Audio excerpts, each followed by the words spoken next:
This is Spotlight, WMFE's arts, culture, and entertainment segment. The spotlight is on now. I'm Talia Blake, filling in for Nicole Darden-Creston. Gospel singers will be filling Dr. Phillips' Steinmetz Hall with their voices February 2nd. The Orlando Mayor's Dr. Martin Luther King Commission, of which WMFE is a sponsor this year, is putting on its 9th annual gospel concert. I stopped by City Hall to talk with Marcia Hope Goodwin, the director of the Office of Community Affairs and Chief Service Officer for the City of Orlando, to find out more about the concert. Why gospel? This concert is being produced and presented by our Orlando Mayor Buddy Dyer's Dr. King Commission. And the Dr. King Commission has a very precise mission. The mission is what drives the commission. And the mission of the Orlando Mayor's Dr. Martin Luther King Jr. Commission is to strengthen our community by promoting Dr. King's legacy of service, equality, justice, peace, respect, and inclusion for all. So this group of 30 individuals who are representatives of both the public and the private sector in Central Florida are the group that puts this together and sponsors a number of events, probably about 9 events throughout the year. This is one of the highlight events.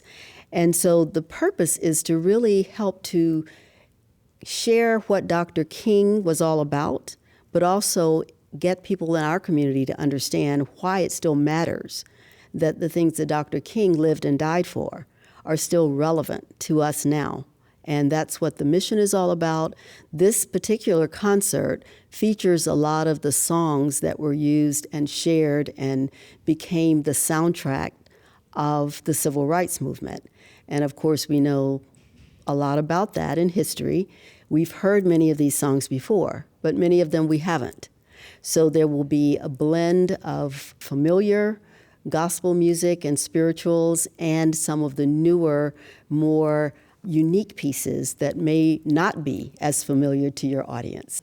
And with Dr. King being a reverend, it is fitting that it is gospel music that you all are doing. This event is part of, as you said, Mayor Dyer's MLK Jr. events, but why have the concert 2 weeks after MLK Day? Is there a reason for that? Talia, it's basically scheduling.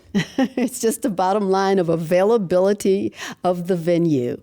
As you know, this will be held at the premier venue for acoustic voices or for voices in Central Florida, the Steinmetz Hall.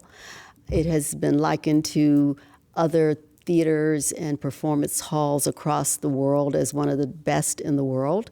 So that's where we want it to be, because we feel that the voices and Dr. Redding's production deserves that. So we had a date that was as close as we could get to January 15th, and it happens to be February 2nd. But we are thrilled to be in Steinmetz Hall. This is our 3rd year in Steinmetz Hall, and we have also been at the Dr. Phillips Center in other venues before, when we were on the front yard and other times. So we love this location, and the community loves it because the music is really amplified in this space. Right, because the Steinmetz Hall was built for, vocal acoustics. So I would imagine that most people, even if they didn't grow up listening to gospel music, are familiar with the genre. But just in case some people aren't, what can they expect when they come to this concert? They're going to be blown away. I'll just say it that way. First of all, the theme of our performance this year is Through the Storm, I Need You to Survive. And this is a theme that will be threaded throughout the program. Our listeners and attendees will hear familiar songs like Lift Every Voice and Sing, sung by a choir of almost 400 individuals. Lift every voice and sing till earth and heaven ring.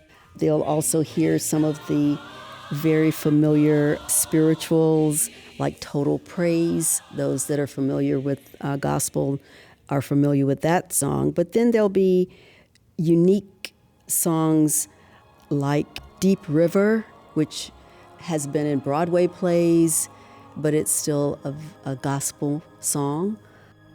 deep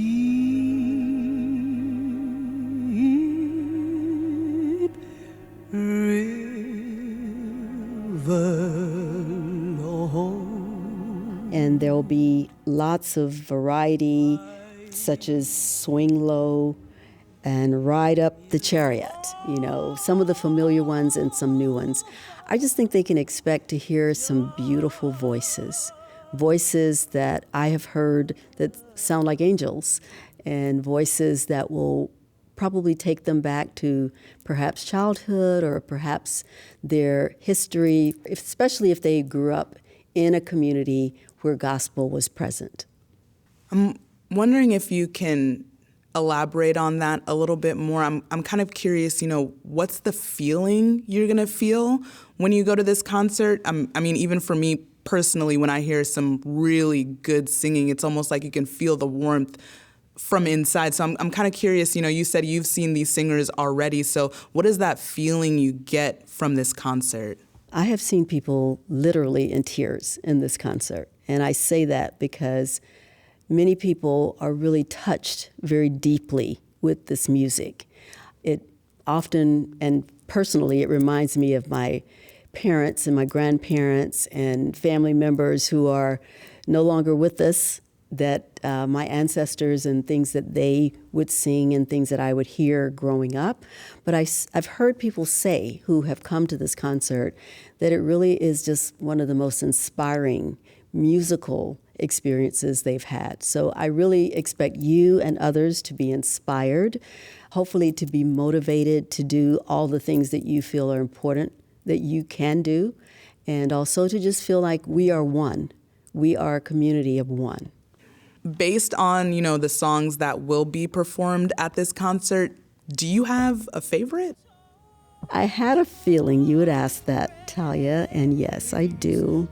I can't say that I don't have several favorites, but if I had to mention one, it would be Total Praise. Lord, I will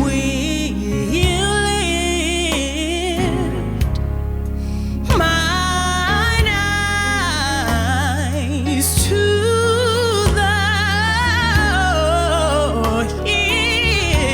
hills.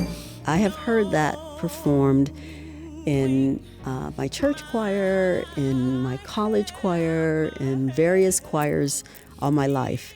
And it is, to me, one of the most moving gospel songs that I've heard. So Total Praise would definitely be my favorite. I'd love to hear what your audience thinks.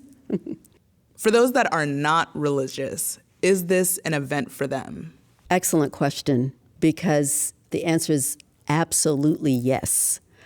This is an event that really does feature the human voice. There are musicians, there are great musicians that will be playing as well, but voice is what is really focused on and what you really hear in this music. The beauty of the voice, the range of voices, and just the music is an inspiration, I think, to anyone. It has nothing to do with your religion or beliefs, but it is inspirational music. You asked me about my favorite, and I definitely do still say Total Praise, but as I look through the itinerary of different musical selections that are going to be shared, there's one called He's Got the Whole World in His Hands, which is also one of my favorites. He's got the whole world in his hands.